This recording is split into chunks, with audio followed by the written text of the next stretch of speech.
Good morning. Welcome to episode 33 of the Driller Newscast, a weekly update of stories and news impacting the water well and industrial drilling industry. The noise you hear in the background is Schiphol Airport, Amsterdam. It is 1:30 in the morning and I fly out in about 5 hours. The Netherlands is 6 hours ahead of Eastern Standard Time. So back home right now for all you drillers, my friends and family, it's 7:30 in the evening as I film this. It has been an insanely rewarding week spending in the Netherlands, discussing food security, agriculture, water, water sustainability, soil sustainability, helping progress civilization and solve problems. The Dutch are amazing traders, and like they have for centuries, now they are sharing and trading knowledge to help solve all of these major issues that are impacting us, including what we see in the United States with nitrates and phosphates runoff of fields, because the Netherlands is a very big agricultural country. For our main story of the week, we're just going to jump right past the news. You need to be paying attention to what's happening with the waters of the United States. And you can now watch online the oral arguments of Sackett versus the EPA. We will cover that next week, but we're going to jump right to our feature, which is an interview with Huug Eijkelkamp, fourth generation leader of Royal Eijkelkamp Company. We have a great conversation. I put my foot in my mouth and say that he's third generation. And in reality, he's fourth and fifth generation. His sons are drilling right now. I hope you enjoy this conversation that we have about leadership, innovation, Sonic, and what's going on.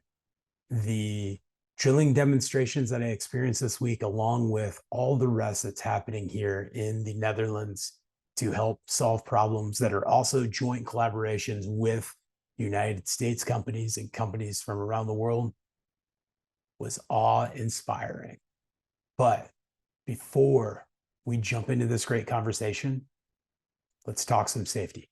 For this week's safety talk, I want to talk about 3 impacts that hit every one of our jobs every day. And you can see in the background here, nobody thought when we pulled that 20K off the road that we'd end up getting stuck. And then what did we do? We look at what ends up being about 70% of all injuries on drilling and pump sites, any drilling, it is struck by, caught in between, and overexertion, with struck by being almost 30%. And thinking about being under suspended loads, rotating equipment, stored energy, there's plenty of ways that we can get struck by something and severely hurt. And then next, at about 23%, we see caught in between. And this is getting caught in between casing, drill rods, the table, a pump, often being our hands that get smashed and being in that caught in between, but then also bodies and appendages that can be catastrophic injuries. And then finally, overexertion, which is about 12% of all injuries. But however, as we progress throughout the industry, 80% of all construction workers are impacted, disabled at some point, unfit to work, uncomfortable from overexertion and soft tissue injuries. So I want you to think about these processes as we work on our job site, and we can identify those situations where we can get struck by something, and we can identify the danger zones and keeping our hands and our appendages out of the way for caught in between. But as we speed up, no different than this rig going off the road so it can make a big circle and back over where it needed to, what happened? We ended up getting stuck. And then we go into go mode where we believe we have to get this out. We got to get moving. We got to get the job back on. And we start overexerting ourselves. So I want you to start thinking about how struck by and caught in between injuries happen. But I want you to think about all the repetition and all of the overexertion that occurs in those same acts. Bosses, leaders, crew foremen, start looking at your team and looking at how we're bending and twisting and grabbing and pulling. This is not a tough man contest. And as we start having fatigue, think about that. Think about all the shoulder injuries, neck injuries, back, knees from overexertion. Have your team lift their arms over their head. Do you have a range of motion issue? Think about how often we look up as we're drilling and we start having that repetitive stress injury from looking up day in and day out. What can we do ergonomically to do better at that? It's time to start looking at our bodies. We're into the fourth quarter, and we have to consider, the damage we're doing. And just like we talked about 25-year-olds having hearing like a 50-year-old in the construction industry, as we get into 30 and 35-year-olds, they have backs and knees like 60-year-olds. So what is that behavior? What does that look like? I want you to take this week in the safety talk and ask your teams, what are the highest risk situations we have? And then what are the repetitive stress injuries that are possible or that we already have? If you feel it in your body, you don't want to have that fun over the weekend because your back hurts too bad and you're just going to be laid up on the couch. It's time to find a smarter, better way through innovation. Go out, be safe. Hi, this is Brock Yordy. I am live at Eijkel Camp's facility in the Netherlands in Heesberg. Very good pronunciation, Brock. I didn't Americanize it too bad. And I have Huug Eijkelkamp, third generation of this fantastic company that is innovating in more than just drilling, but soil and water and food conservation and scientific technology, and is a global humanitarian company that is just doing all these great things. And I got some time with Huug today. He's a very busy man. And we're going to talk about where Eijkelkamp came from and where they're going. And so, first and foremost, you're third generation. I have to correct you there. I'm fourth generation. I'm the fourth. No problem. Fourth generation. Fourth generation of this beautiful 112-year young company. Why are you here? Fourth generation, you could do whatever you want, right? Well, I wasn't raised that way. I was raised that you have to work. So I shouldn't say this because of child protection, but I was already working in the factory after school when I was 11, 12. So as we say in the Netherlands, you're born with it, right? But the beautiful things we do, and it's nice of you asking, Brock, is that I always explain to new people who start working for Eijkelkamp is the best thing we do here is, first of all, we're a team, because if I may elaborate a little bit on how I see it, half of your life you sleep, half of your life you work, and then you have a few hours a day of quality time with your loved ones. We have to make sure that the work is also nice. Now, if we go back to that work with Eijkelkamp, we are team building effort. We create products for a better Mother Earth, for a better living quality for the people around the world, and we're earning money with this, which we can reinvest in the company. That's what Eijkelkamp stands for. That is amazing. So what does the future look like for Eijkelkamp? So when my dad took over from his dad, then it was still a blacksmith company. They had a gas station. They were selling bikes. They obviously did horseshoes, blacksmithing. They did everything, but also a lot of products for water and soil. And my father realized, not as he realizes today, but back then in the late 60s, he realized that water and soil is the primer basis of our existing and where we live from. That's going to be important. So he has brought it from the 80s on till still until now, because he's an entrepreneur on smart farming. But he has brought Ico Camp into the soil and water world as we are today. And I think it is a privilege to be in there. We have lots of troubles around the world. Look at PFAS, look at too much nutrition from manure, look at overworked fields from farmers. They are exhausted, they are using chemical fertilizers. We can change this with smarter ways of doing it. So you're 42. Yes, sir. And I've gotten to tour this beautiful facility. And the Netherlands is fantastic. Everybody in the States, you need to get over here and get outside of Amsterdam and see this countryside. It's gorgeous. You said when you came into this building, you brought all of your teams into one roof instead of marketing being over in this corner. And tell us about that. Yeah.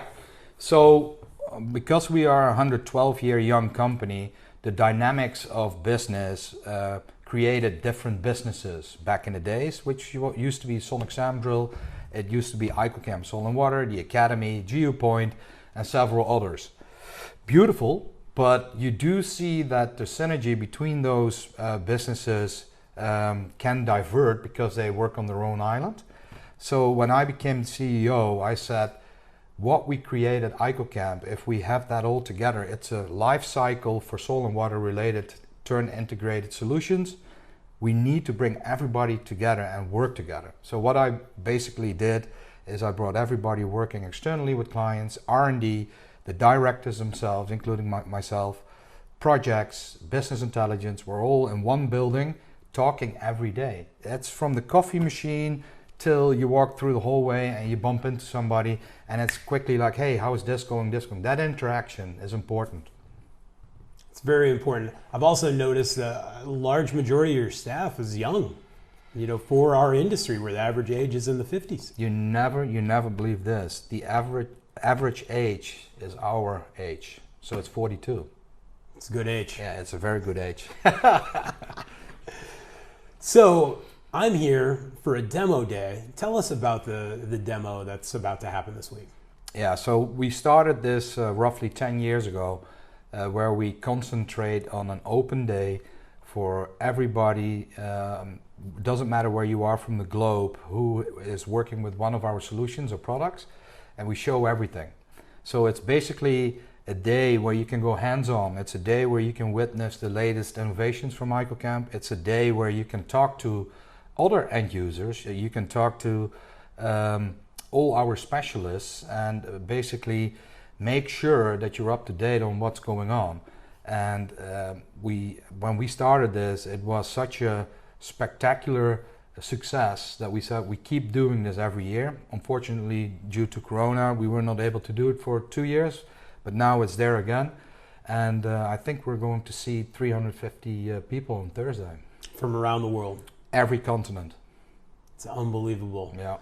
This week I was out in the drill field where they do the demonstrations, and Huug took me over into a corner that has all different drilling conditions from around the world, which was very cool. How did you come about?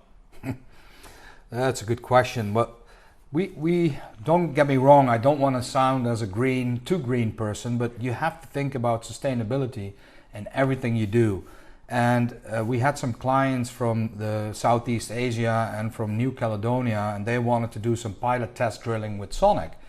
But shipping a drill to New Caledonia, which is the other end of the world, is very expensive. And then it's still the question, does it work in their particular formation? So I said, why don't you ship a piece of rock as large as this table to the Netherlands? We'll dig it in, make sure it's sturdy, and then we will do the coring, and we will see how good it proceeds with sonic drilling. And that's how it started. So we have rock from Poland, we have rock from Russia, we have rock from Sweden, we have it from New Caledonia, White Russia. It's unbelievable. So we've proven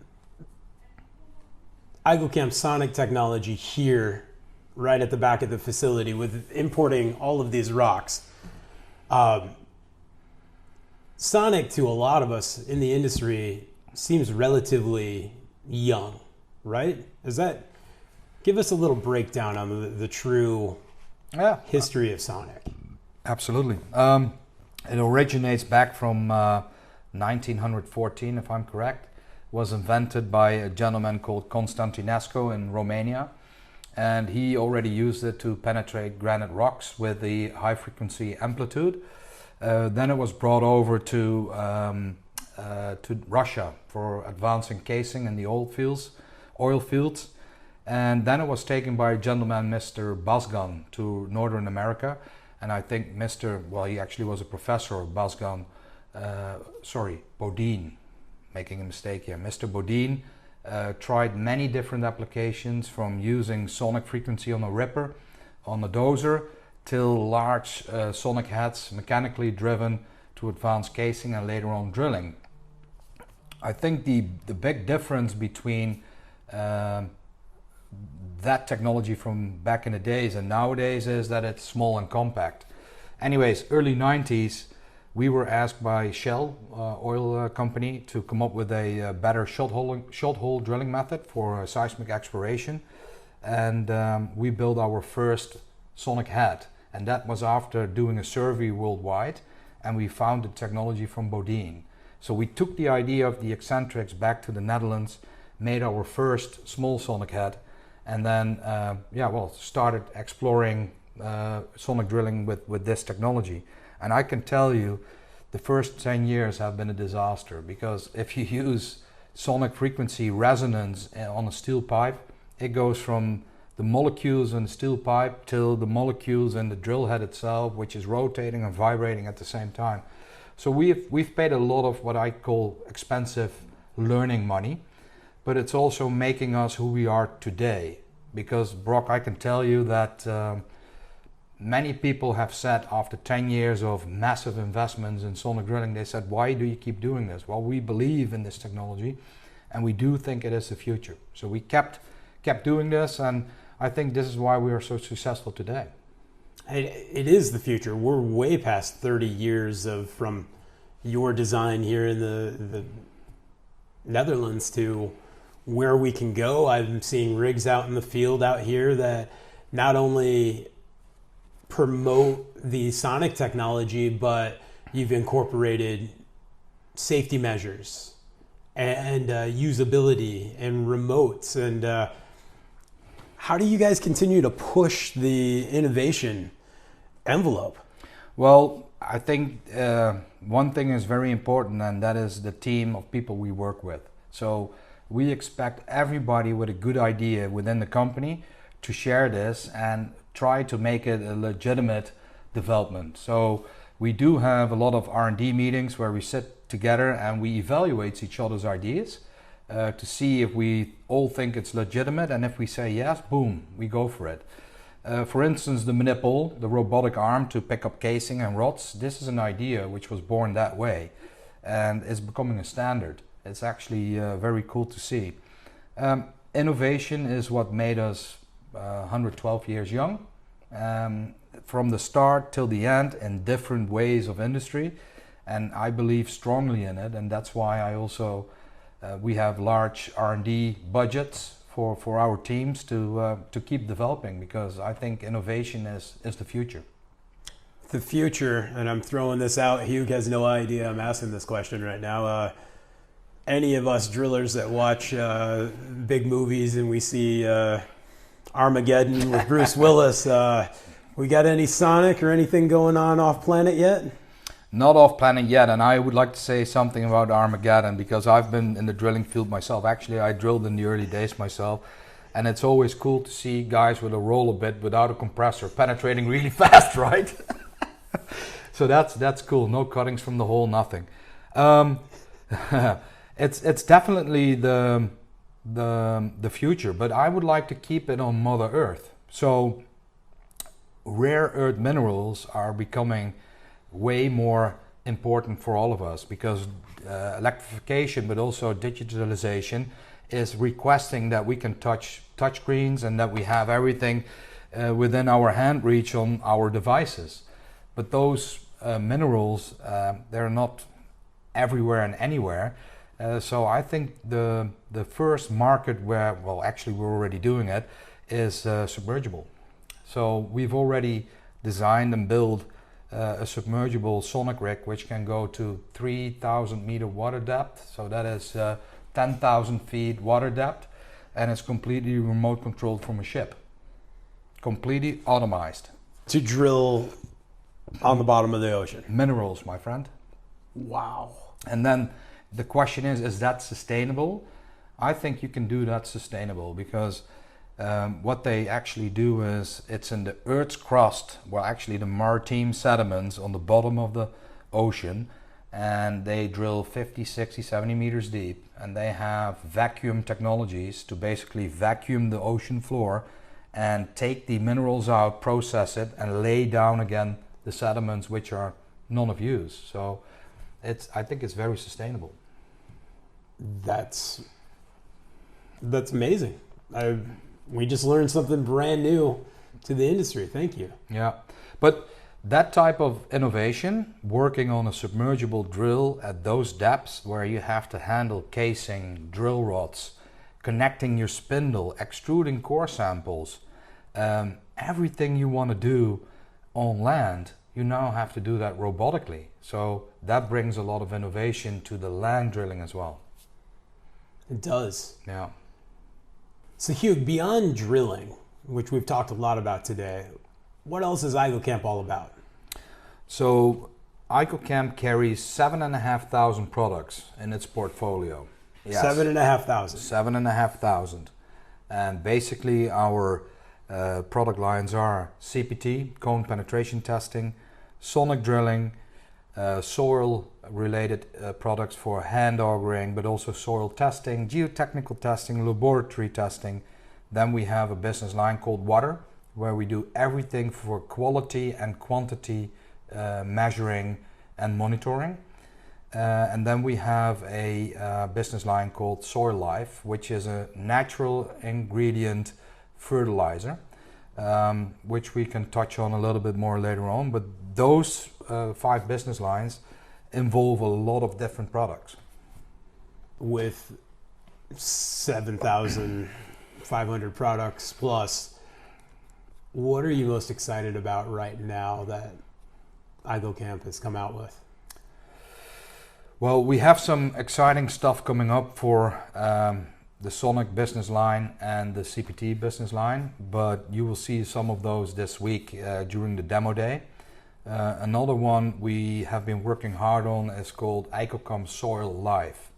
And if I don't want to spend too much time explaining about chemical fertilizers, but we all know that chemical fertilizers are bad for your health. Now, I can tell you that current farming is done with chemical fertilizers over chemical fertilizer over chemical fertilizer. So the meat, plants, crops, it is contaminated with chemicals, and we're eating this.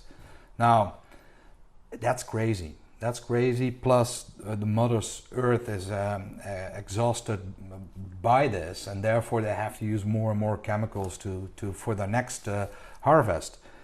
What we've done is we have acquired a company which is capable of determining organism in the ground. If we go outside here and we scoop this cup full of soil, there is more organism in that cup than human beings on Mother Earth. And they are positive and negative. For the negative organisms in there, we are using chemical fertilizers. You want to kill them, and the positive ones you want to enhance. The problem is, by using chemical fertilizers, you also kill the positive organism. No, there is no catalog or definition on what these organisms are. The company we purchased has done this, so we are writing definitions as we speak.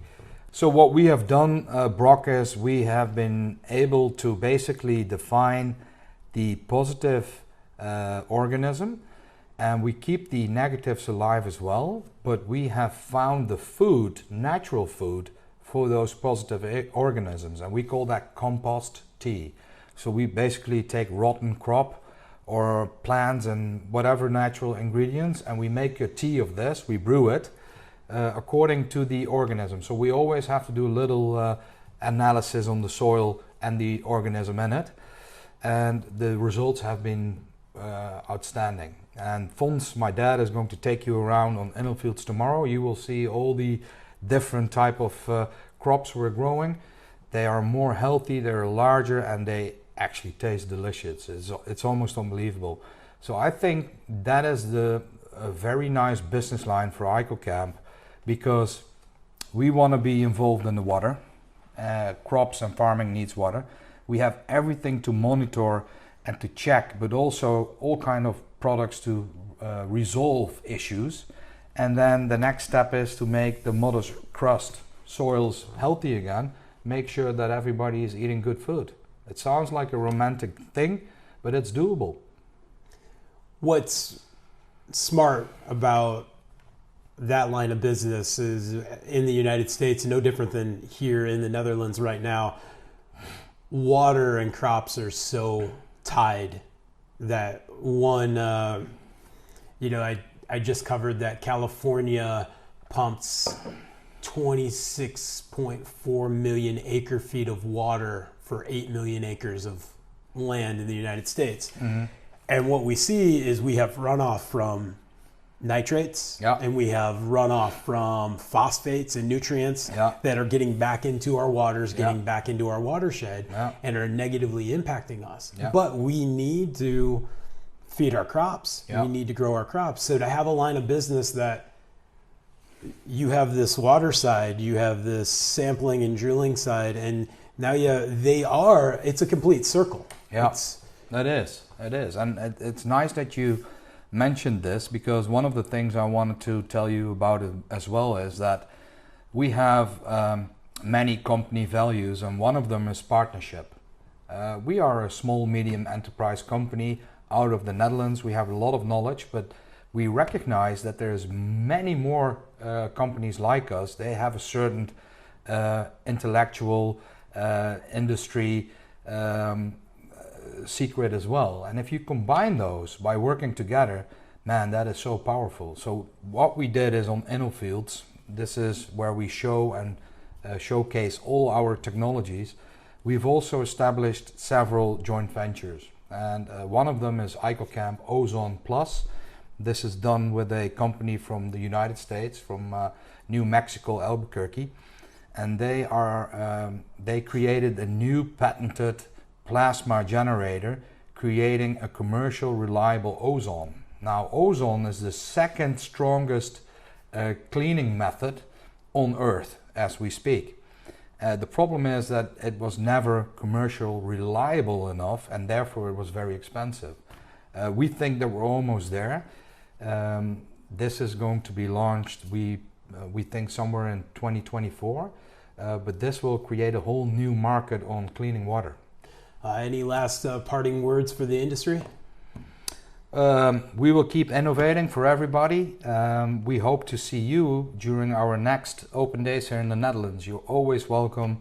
Come and visit us. We also do hands-on practical days where you can actually go outside with our drillers and other specialists, to go with them in the field and to make sure that you understand truly what we're building and what we're doing. So more than welcome to visit us, also from the United States. Yes, you can always reach out to the Ico Camp North America group. Troy Chips and Mike Epley and that whole team out there is always willing to talk all of this stuff. And then sometimes you can even talk Huug into coming back over to the States and hanging out with us. Absolutely. You can see that I'm already proud to have Ico Camp North America. Thanks, Huug. Thank you, man. Cheers. Thank you for joining us for episode 33 of the Driller Newscast. I'm your host, Brock Yordy. Check out thedriller.com. There's lots of great content coming out for October, and we're getting quickly towards IGSPA and the National Groundwater Conference, where we come together as drillers and industry professionals that talk about our industry, talk about problems, talk about innovating, talk about what we need to do to continue to progress our industry. That was the greatest thing about getting to spend a week in the Netherlands talking drilling and farming sustainability and food security and water sustainability and new environmental drilling techniques and geotechnical techniques and sonic, with not only the Yanks that came over, but the drillers in Europe and the drillers in Australia and the drillers from Africa and the Middle East. There's so much we can learn as North American drillers from these other continents, from urban drilling in Europe and tight spaces and how they work for lower decibel levels and tighter, smarter, cleaner job sites, to the Australian drilling guys and gals that are drilling extremely safe, pushing for the best innovation in safety and hands-free and ergonomic smart drilling, because if they're hurt, there's very little triage. It's not like we're going to the emergency room immediately. They're going to have to deal with it, and it could be debilitating or life-threatening. Then we look at what's happening with drilling in Africa, in the Middle East, and these best practices of using the least amount of water possible to be able to be successful. I challenge you to reach out as we talk on social media and whatnot with these international drillers and share and trade knowledge, just like Eijkelkamp Camp did this week. This was inspiring, fun, and I can't wait to do it again. And manufacturers in North America and the rest of the world, invite the driller out. We'd love to come out. We'd love to spend time at one of your demonstrations and learn from your customers and continue to share this. I really appreciate Troy Chips, CEO of Eiko Camp North America, and obviously Huug Eijkelkamp, CEO and co-owner of Royal Eijkelkamp, for inviting me to this, and my dear friend Mike Epley, who helped me get around, showed me it could be very easy to take my giant bags and drag them around the Netherlands as I learned all of those great things. Think about the ergonomic studies and our repetitive stress injuries that we are causing ourselves. I want you to go out, be safe, productive, and share and trade some knowledge, just like I just learned from all the amazing Dutch in the last week. I got very few hours before I need to be to the airport. I'm excited to be home. Have a safe, productive week.